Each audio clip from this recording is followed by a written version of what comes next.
बिस्मिल्लाहिर्रहमानिर्रहीम। अस्सलाम वालेकुम नाज़रीन, आप देख रहे हैं मान टीवी यूट्यूब चैनल। नाज़रीन, अहम अपडेट आपके साथ शेयर करने जा रहे हैं। सबसे पहले गुजारिश है कि मेरे चैनल को सब्सक्राइब कर लें और वीडियो को लाइक करें ताकि हर नई आने वाली वीडियो आप तक बर वक्त पहुँच सके।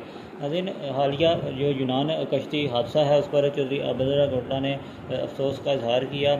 उनका कहना था कि अफसोसनाक वाक़या में जो है शहदा के बुरसा के गाम में बराबर के शरीक हैं। मेरा ये मुतालबा है कि उनके वालिदैन को भी पकड़े जिन्होंने जानबूझ के अपने बेटों को खुदकुशी पर मजबूर किया। कीमती इंसानी जानों से खेलने वाले दरिंदे किसी रियायत के मसले के नहीं। एजेंट माफिया को गिरफ्तार करके कत्ल के मुकदमात जो हैं दर्ज किए जाएँ। किसी ने माँ का जेवर और किसी ने माल मवेशी और अपनी कीमती ज़मीनें बेचकर एजेंटों को लाखों रुपए दिए और वर्षा ने जमा पूंजी के साथ साथ अपने प्यारों की जानें भी गंवा दी। पाकिस्तान के नौजवानों से लाखों रुपए बटोर कर उन्हें यूरोप के सुहाने ख्वाब दिखाने वालों को तख्ता-ए-दार पर लटकाया जाना चाहिए। कीमती जानों के ज़िया पर जितना भी अफसोस किया जाए कम है। गैर कानूनी इंसानी स्मगलिंग को रोकने के लिए मौसर कानून साजी करके सानहा के मरकजी किरदारों को कैफरे किरदार तक पहुँचाया जाना चाहिए। अगली वीडियो तक लिए दीजिए इजाज़त।